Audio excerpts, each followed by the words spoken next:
ఓం శ్రీ విఘ్నేశ్వరాయ నమః. సంపూర్ణ కార్తీక మహాపురాణము 7వ రోజు పారాయణము. త్రయోదశాధ్యాయము. కన్యాదాన ఫలము. వశిష్ఠ ఉవాచ. ఎంత చెప్పినా తరగని ఈ కార్తీక మహాపురాణంలో కార్తీక మాసంలో చేయవలసిన ధర్మాల గురించి చెబుతాను. ఏకాగ్రత చిత్తుడవై విను. తప్పనిసరిగా చేయవలసిన వానిని చేయకపోవడం వలన పాపాలను కలిగించేవి అయినా ఈ కార్తీక ధర్మాలన్నీ కూడా నా తండ్రి అయిన బ్రహ్మదేవుని ద్వారా నాకు బోధించబడ్డాయి. నీకిప్పుడు వాటిని వివరిస్తాను. జనకరాజేంద్ర, ఈ కార్తీక మాసంలో కన్యాదాన, ప్రాతఃస్నానములు, యోగ్యుడైన బ్రాహ్మణ బాలకునకు ఉపనయనము చేయడం, విద్యాదాన, వస్త్రదాన, అన్నదానములు ఇవి చాలా ప్రధానమైనవి. బ్రాహ్మణ కుమారునికి కార్తీక మాసంలో బొడుగు చేయించి దక్షిణను సమర్పించడం వలన పూర్వజన్మ పాపాలు కూడా తొలగిపోతాయి. ఈ విధంగా తమ ధనముతో ఉపనయము చేయించబడిన వటువు చేసే గాయత్రి జపం వల్ల దాత పంచ మహాపాతకాలు నశించిపోతాయి. 100 రావి చెట్లు నాటించిన, 100 తోటలను వేయించిన, 100 నూతులను దిగుడు బావులను నిర్మించిన, 10,000 చెరువులను త్రవ్వించిన వచ్చే పుణ్యం ఎంతైతే ఉంటుందో అది పేద బ్రాహ్మణ బాలునికి ఉపనయనము చేయించడం వలన కలిగే పుణ్యంలో 16వ వంతు కూడా సమానము కాదు. మరో విషయమును గుర్తుంచుకో. కార్తీకములో ఉపనయన దానమును చేసి తదుపరి వచ్చిన మాఘములో గాని వైశాఖంలో గాని ఉపనయనము చేయించాలి. ఉపనయనము చేయించడం వలన అనంత పుణ్యము కలుగుతుందని ధర్మవేత్తలైన మునులందరూ కూడా చెప్పి ఉన్నారు. అటువంటి ఉపనయనానికి కార్తీక మాసంలో సంకల్పమును చెప్పుకొని ఫలానా వారికి నేను నా ద్రవ్యంతో ఉపనయనమును చేయిస్తాను అని వాగ్దానం చేయడం వలన కలిగే సత్ఫలితాన్ని చెప్పడానికి స్వర్గలోక వాసులకు కూడా సాధ్యము కాదని తెలుసుకో. జనక నరపాల, ఇరువుల సొమ్ముతో చేసే తీర్థయాత్రలు, దేవ బ్రాహ్మణ సమారాధనలు వీని వలన కలిగే పుణ్యము ఆ ధనదాతలకే చెందుతుందన్న విషయము జగద్విదితమే కదా. కార్తీకంలో తమ ధనముతో ఒక బ్రాహ్మణునకు ఉపనయనముతో పాటు వివాహమును కూడా చేయించడం వలన తత్పుణ్యము మరింతగా ఇనుమడిస్తుంది. కార్తీకములో కన్యాదానం ఆచరించిన వాడు స్వయముగా వాడు తరించడమే కాక వాని పితరులందరికీ కూడా బ్రహ్మలోక ప్రాప్తిని కలిగించిన వాడు అవుతాడు. ఇందుకు నిదర్శనముగా ఒక ఇతిహాసమును చెబుతాను విను. సువీరోపాఖ్యానము. ద్వాపరయుగంలో వంగదేశాన దుర్మార్గుడైన సువీరుడనే రాజు ఉండేవాడు. లేడి కన్నుల వంటి సోగ కన్నుల గల సుందరాంగి ఒకర్తే అతని భార్యగా ఉండేది. దైవయోగము వలన సువీరుడు దాయాదులచే ఓడింపబడిన వాడై రాజ్యభ్రష్టుడై అర్ధాంగి అయిన సుందరాంగితో సహా అడవులలోకి పారిపోయి కందమూలాదులతో కాలము గడపసాగాడు. ఇలా ఉండగా అతని భార్య గర్భవతి అయింది. రాజు నర్మదా తీరంలో పర్ణశాలను నిర్మించాడు. ఆ పర్ణశాలలోనే అతని రాణి ఒక చక్కటి కుమార్తెను ప్రసవించింది. సర్వసంపదలు శత్రువుల పాలైపోవడం, తాను అడవుల పాలవడం, కందమూలాలలో బ్రతుకుతున్న ఈ రోజుల్లో కడుపు పండి సంతానం కలగడం, పోషణకు చిల్లి గవ్వైనా లేని దరిద్రము, వీటన్నింటినీ పదే పదే తలుచుకుంటూ తన పురాకృత కర్మలను నిందించుకుంటూ అతి కష్టం మీద ఆ ఆడకూతురిని పెంచుకోసాగారు సువీర దంపతులు. కాలగమనములో సువీరుని కూతురు చక్కగా ఎదిగి నిజరూప లావణ్య సౌందర్యాదులతో చూసేవారికి నేత్రానందకారిణిగా పరిణమించింది. 8 ఏండ్ల ప్రాయంలోనే ఎంతో మనోహరంగా ఉన్న ఆమెను చూసి మోహితుడైన ఒక మునికుమారుడు ఆ బాలికను తనకిచ్చి పెండ్లి చేయవలసిందిగా సువీరుని కోరాడు. అందుక రాజు, ఋషిపుత్ర, ప్రస్తుతము నేను ఘోర దరిద్రంలో ఉన్నాను కనుక నేను కోరినంత ధనాన్ని నువ్వు కన్యాశుల్కంగా సమర్పించగలిగితే నీ కోరిక తీరుస్తాను అన్నాడు. ఆ పిల్ల మీది మక్కువతో మానుకోలేని ముని బాలకుడు, రాజా, నేను కేవలం మునికుమారుడైన కారణంగా నీవు అడిగినంత ధనమును తక్షణమే ఇవ్వలేను. తపస్సు చేత తద్వారా ధనమును సంపాదించి తెచ్చి ఇస్తాను. అంతవరకు ఈ బాలికను నా నిమిత్తమై భద్రపరిచి ఉంచు అని చెప్పాడు. అందుకు సువీరుడు అంగీకరించడంతో ఆ నర్మదా తీరములోనే తపోనిష్ఠుడై తత్ఫలితంగా అనూహ్య ధనరాశిని సాధించి దానిని తెచ్చి సువీరునికిచ్చాడు. ఆ సొమ్మునకు సంతృప్తి చెందిన రాజు తమ ఇంటి ఆచారం ప్రకారంగా తన కూతురిని ముని యువకునికి ఇచ్చి ఆ అరణ్యములోనే కళ్యాణమును జరిపించాడు. ఆ బాలిక భర్తతో కలిసి వెళ్ళిపోయినది. తత్కన్యా విక్రయ ద్రవ్యముతో రాజు తన భార్యతో సుఖముగా ఉండసాగాడు. తత్ఫలితంగా సువీరుని భార్య గర్భిణి అయి మళ్ళా ఒక ఆడపిల్లను కన్నది. అందుకు రాజు ఆనందించాడు. పెద్ద పిల్లను అమ్మి ధనమును రాబట్టినట్లే ఈ పిల్ల ద్వారా కూడా మరింత ద్రవ్యమును సంపాదించవచ్చునని సంతోషించాడు. బిడ్డ ఎదుగుతూ ఉంది. ఇదిలా ఉండగా ఒకానొక యతీశ్వరుడు నర్మదా స్నానానికై వచ్చి అక్కడి పర్ణశాలలో ఉన్న సువీరుని అతని భార్యను కుమార్తెను చూసి, ఓయి, నేను కౌండిన్య గోత్రజుడైన యతిని. ఈ అరణ్య ప్రాంతంలో సంసారయుతంగా ఉన్న నువ్వెవరివి అని అడిగాడు. యతీంద్రుడి ప్రశ్నలకు జవాబుగా, అయ్యా, నేను వంగాసాధీసుడైన సువీరుడను. దాయాదుల వలన రాజ్యభ్రష్టుడనై ఇలా అడవిలో జీవిస్తున్నాను. దరిద్రం కన్నా ఏడిపించేది కొడుకు చావు కంటే ఏడవలసినది, భార్యా వియోగం కన్నా బయటకు ఏడవలేని అంతఃశల్యం లాంటి దుఃఖము ఇంకేమీ ఉండదు. తమకు తెలిసినదే గదా. ప్రస్తుతము నేను ఆ విధమైన 3 రకాల విచారాల వలన అమిత దుఃఖితుడై ఈ విధంగా కందమూల భక్షణములతో ఈ అరణ్యమే శరణ్యముగా బ్రతుకుచున్నాను. ఈ అరణ్యములోనే తొలిచూలికగా నాకు కూతురు పుట్టినది. ఆమెనొక మునికుమారునికి విక్రయించి ఆ ధనముతో ప్రస్తుతానికి సుఖముగానే బ్రతుకుతున్నాను. ఇది నా 2వ కూతురు. ఈమె నా భార్య. నా గురించి ఇంకా ఏ వివరాలు కావాలో అడిగితే చెబుతాను అన్నాడు సువీరుడు. సువీరుడిచ్చిన సమాధానానికి ఆశ్చర్యపోతూనే ఆ యతీంద్రుడు, ఓ రాజా, ఎంత పని చేశావు! మూర్ఖుడవై అగణితమైన పాపాన్ని పోగు చేసి పెట్టుకున్నావు. ఆడపిల్లను అమ్ముకుని అలా వచ్చిన డబ్బుతో జీవించేవారు మరణాంతాన అసిపత్రం అనే నరకము పాలవుతారు. ఆ సొమ్ముతో దేవఋషి పితృగణాలకు చేసిన అర్చన తర్పణాదుల వలన ఆ దేవఋషి పితృలందరూ కూడా నరకాన్ని చవిచూస్తారు. అంతేకాదు, కర్తకు జన్మజన్మలకు కూడా పుత్ర సంతానము కలగకూడదని శపిస్తారు. అలా ఆడపిల్లను అమ్ముకుని జీవించడమే వృత్తిగా పెట్టుకున్న వాళ్ళు ఖచ్చితంగా రౌరవ నరకంలో పడతారు రాజా. ఇన్ని రకాల పాపాలకు ఏవో కొన్ని ప్రాయశ్చిత్తాలున్నాయని గాని ఈ కన్యాశుల్కము అనబడే ఆడపిల్లను అమ్ముకునే మహాపాపానికి మాత్రం ఏ శాస్త్రములోనూ కూడా ఎటువంటి ప్రాయశ్చిత్తము లేదు. కాబట్టి సువీరా, ఈ కార్తీక మాసంలో శుక్లపక్షంలో నీ 2వ కుమార్తెకు కన్యాదాన పూర్వకంగా కళ్యాణం జరిపించు.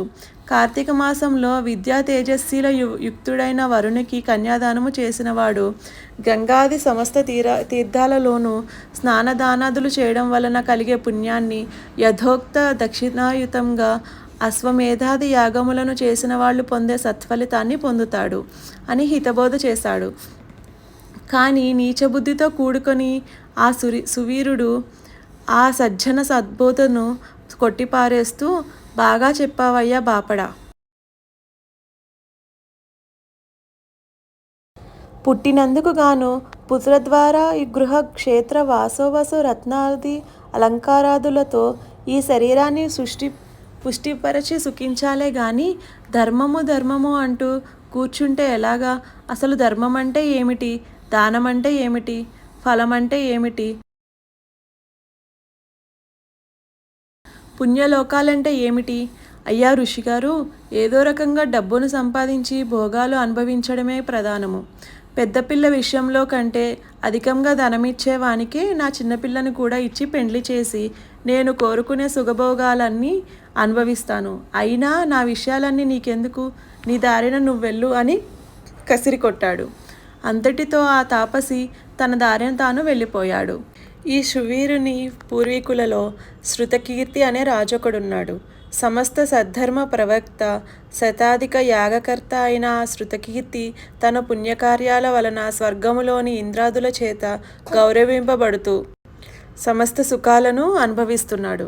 సువీరునికి యముడు విధించిన శిక్ష కారణముగా యమదూతలు స్వర్గము చేరి అక్కడ సుఖిస్తున్న శృతకీర్తి యొక్క జీవుని పాశబద్ధను చేసి నరకానికి తీసుకొని వచ్చారు.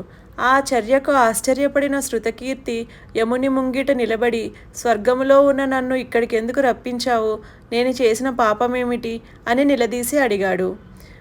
మందహాసము చేశాడా మహాధర్ముడు. ఇలా చెప్పసాగాడు. శృతకీర్తి, నువ్వు పుణ్యాత్ముడవే, స్వర్గార్హుడవే. కానీ ఈ వంశీకుడైన సువీరుడనేవాడు కన్యను విక్రయించాడు.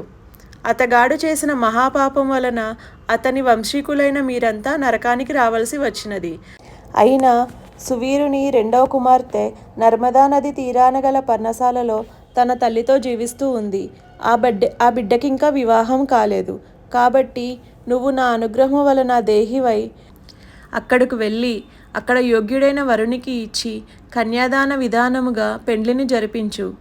ఎవడైతే కార్తీక మాసంలో సర్వాలంకార భూషిత అయిన కన్యను యోగ్యుడైన వరునికి దానము చేస్తాడో వాడు లోకాధిపతితో తుల్యుడవుతాడు. అలా కన్యాదానము చేయాలనే సంకల్పము ఉండి కూడా సంతానము లేనివాడు బ్రాహ్మణ దానికి గాను కన్యాదానం అందుకోబోతున్న బ్రాహ్మణునకు గాని ధనసాయము చేయడం వలన ఆ ధనదాత కన్యాదాత పొందే ఫలాన్నే పొందుతాడు. అంతేకాదు స్వలాభాపేక్ష రహితులై 2 పాడి ఆవులను చెల్లించి కన్యను కొని ఆ కన్యను చక్కని వరునికిచ్చి పెండ్లి చేసేవారు కూడా కన్యాదాన ఫలాన్ని పొందుతారు. కాబట్టి ఓ శృతకీర్తి, నీవు తక్షణమే భూలోకానికి వెళ్ళి సువీరిని ద్వితీయ కుమార్తెను ఎవడైనా సద్బ్రాహ్మణునకు కన్యామూలముగా దానము చేసినట్లయితే తద్వారా నువ్వు నీ పూర్వీకులు ఈ సువీరాదులు కూడా నరకము నుండి విముక్తి పొందుతారు అని చెప్పాడు. ధర్ముని అనుగ్రహం వలన దేహధారి అయిన శృతకీర్తి వెంటనే భూలోకంలో నర్మదా నది తీరాన చేరి అక్కడి పర్ణశాలలో ఉన్న సువీరుని భార్యకు హితవులు గరిపి వారి ద్వితీయ సంతానమైన ఆడపిల్లను సువర్ణాభరణ భూషితను చేసి శివప్రీతిగా శివార్పణమస్తు అనుకుంటూ ఒకానొక బ్రాహ్మణునికి కన్యాదానముగా అర్పించాడు. ఆ పుణ్యమహిమ వలన సువీరుడు నరకపీడా విముక్తుడై స్వర్గమును చేరి సుఖించసాగాడు. తదనంతరము శృతకీర్తి 10 మంది బ్రహ్మచారులకు కన్యామూల్యమును దారపోయడం వలన వారి వారి పితృపితామహాది వర్గాల వారంతా శృతకీర్తి కూడా యథాపూర్వకంగా స్వర్గము చేరి తన వారితో కలిసి సుఖించసాగాడు. కాబట్టి ఓ జనక మహారాజా, కార్తీక మాసములో కన్యాదానము చేసేవాడు సర్వపాపాలను నశింపచేసుకుంటాడనడంలో ఏమాత్రమూ సందేహము లేదయ్యా. కన్యామూల్యాన్ని చెల్లించని వారు వివాహార్థము మాట సహాయము చేసినప్పటికీ కూడా అమితమైన పుణ్యాన్ని పొందుతారు. రాజా, ఎవరైతే కార్తీక మాసములో యథావిధిగా కార్తీక వ్రతాన్ని ఆచరిస్తారో వాళ్ళు స్వర్గాన్ని, ఆచరించని వాళ్ళు నరకాన్ని పొందుతారు అనడంలో ఏమాత్రం సందేహము లేదని గుర్తించు. చతుర్దశాధ్యాయము. వశిష్ఠుడు చెబుతున్నాడు. మిథిలాధీశ, కార్తీక మాసమంతా పూర్వోక్త సర్వధర్మ సంయుతంగా కార్తీక వ్రతాన్ని ఆచరించలేకపోయినప్పటికీ కూడా ఎవరైతే కార్తీక పూర్ణిమ నాడు వృషోత్సర్గం చేస్తారో వారి యొక్క జన్మాంతర పాపాలన్నీ కూడా నశించిపోతాయి. వృషోత్సర్గము. జనక మహీపాల, ఆవు యొక్క కోడెదూడను అచ్చుబోసి ఆబోతుగా స్వేచ్ఛగా వదలడాన్నే వృషోత్సర్గము అంటారు. ఈ మానవలోకంలో ఏ ఇతర కర్మాచరణాల వలన కూడా అసాధ్యమైన పుణ్యాన్ని ప్రసాదించే ఈ కార్తీక వ్రతంలో భాగముగానే కార్తీక పూర్ణమి నాడు పితృదేవతా ప్రీత్యర్థము ఒక కోడె ఆవు దూడను అచ్చుబోసి ఆబోతుగా స్వేచ్ఛగా వదలాలి. అలా చేయడం వలన గయాక్షేత్రములో పితృలకు 1,000,000 సార్లు శ్రాద్ధాన్ని నిర్వహించిన పుణ్యం కలుగుతుంది. పుణ్యలోకాలలో ఉన్న పితరులు సైతం తమ కులములో పుట్టినవాడెవడైనా కార్తీక పౌర్ణమి నాడు నల్లని గిత్తను అచ్చుబోసి వదిలినట్లయితే మనకు అమితానందం కలుగుతుంది గదా అని చింతిస్తూ ఉంటారు. రాజా, ధనికుడైనా సరే జీవితంలో ఒక్కసారైనా కార్తీక పౌర్ణమి నాడు వృషోత్సర్గము చేయనివాడు అంధతామిశ్రము అనే నరకాన్ని పొందుతాడు. గయా శ్రాద్ధము వలన కానీ, ప్రతి వర్షాబ్దికాల వల్ల కానీ, తీర్థస్థలాల్లో తర్పణం వల్ల కానీ ఈ వృషోత్సర్గంతో సమానమైన ఆనందాన్ని ఇతరులు పొందరని, గ్రయాశ్రాద్ధ వృషోత్సర్గాలు రెండూ సమానమేనని పెద్దలు చెప్పినా వృషోత్సర్గమే ఉత్తమమైనదని తెలుసుకో. వివిధ దానములు. ఇక కార్తీక మాసములో పండ్లను దానము చేసేవాడు దేవర్షి పితృణాలు 3 నుంచి కూడా విముక్తుడైపోతాడు. దక్షిణాయుతంగా ఉసిరిక ఫలాన్ని దానమిచ్చేవాడు సార్వభౌముడవుతాడు. కార్తీక పౌర్ణమి నాడు లింగదానము సమస్త పాపహారకము. అత్యంత పుణ్యదాయకమే కాక ఈ దానము వలన ఈ జన్మలో అనేక భోగాలను అనుభవించి మరు జన్మలో చక్రవర్తిత్వాన్ని పొందుతారు. నిషిద్ధాహారాలు. అనంత ఫలదాయకమైన ఈ కార్తీక వ్రతాచరణ సదవకాశము అందరికీ అంత తేలికగా లభ్యము కాదు. అత్యంతోత్కృష్టమైన ఈ కార్తీక మాసంలో ఇతరుల అన్నమును, పితృశేషమును, తినకూడనివి తినడము, శ్రాద్ధములకు భోక్తగా వెళ్ళడము, నువ్వుల దానము పట్టడము అనే 5 మానివేయాలి. ఈ నెలలో సంఘాన్నము, శూద్రాన్నము, దేవార్చకాన్నము, అపరిశుద్ధాన్నము, త్వక్తకర్ముని అన్నము, విధవాన్నము అనేవి తినకూడదు. కార్తీక పౌర్ణమి అమావాస్యలలోనూ, పితృదివసము నాడు, ఆదివారము నాడు, సూర్యచంద్ర గ్రహణ దినాలలోనూ, వ్యతిపాత వైద్యుత్యాది నిషిద్ధ దినాలలోనూ రాత్రి భోజనము నిషిద్ధము. ఈ నెలలో వచ్చే ఏకాదశి నాడు రాత్రింబవళ్ళు 2 పూటలు కూడా భోజనము చేయకూడదు. ఇటువంటి రోజులలో ఛాయానక్తము ఉత్తమమని మహర్షులు చెప్పారు. పరమ పవిత్రమైన ఈ కార్తీకములో నిషిద్ధ దినాలలో భుజించేవారి పాపాలు అగణితంగా పెరిగిపోతాయి. అందువలన కార్తీకములో తైలాభ్యంగనము, పగటి నిద్ర, కంచుపాత్రలో భోజనము, పరాన్న భోజనము, గృహస్నానము, నిషిద్ధ దినాలలో రాత్రి భోజనము, వేదశాస్త్ర నింద అనే ఈ 7 జరపకూడదు. సమర్థులై ఉండి కూడా కార్తీకములో నదీ స్నానం చేయకుండా ఇంటి దగ్గరనే వేడి నీటి స్నానమును చేసినట్లయితే అది కళ్ళుతో చేసిన స్నానానికి సమానమవుతుందని బ్రహ్మశాసనము. సూర్యుడు తులలో ఉండగా నదీ స్నానమే అత్యంత ప్రధానము. చేరువలో నదులు లేనప్పుడు మాత్రము చెరువులలో కానీ, కాలువలలో కానీ, నూతి వద్ద కానీ గంగా, గోదావర్యాది మహానదులను స్మరించుకుంటూ స్నానం చేయవచ్చును. ఎక్కడా చేసిన ప్రాతకాలంలోనే స్నానం చేయాలి. అలా చేయని వాళ్ళు నరకాన్ని పొంది అనంతరం చండాలపు జన్మనెత్తుతారు. గంగానది స్మరణము చేసి, స్నానము చేసి, సూర్యమండల గతుడైన శ్రీహరిని ధ్యానించి, ఆ విష్ణుగాథ పురాణాదులను ఆలకించి వెళ్ళాలి. పగలు చేయవలసిన పనులన్నీ ముగించుకుని సాయంకాలం మరలా స్నానము చేసి, పూజాస్థానములో పీఠమును వేసి, దాని మీద ఈశ్వరుని ప్రతిష్ఠించి, పంచామృత ఫలోదక కుశోదకాలతో మహాస్నానమును చేయించి షోడశోపచారాలతో పూజించాలి. అనంతరము యథాశక్తి దీపములను సమర్పించి శక్తి వంచన లేకుండా బ్రాహ్మణులకు దానమును ఇవ్వాలి.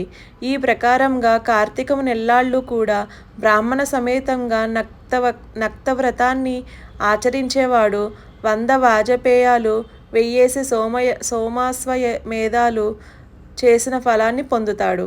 కార్తీకమంతా ఈ మాసనక్త వ్రతాచరణము వలన పుణ్యాధిక్యత, పాపనాశనం అవలీలగా ఏర్పడతాయి అనడంలో ఎటువంటి సంకోచము లేదు.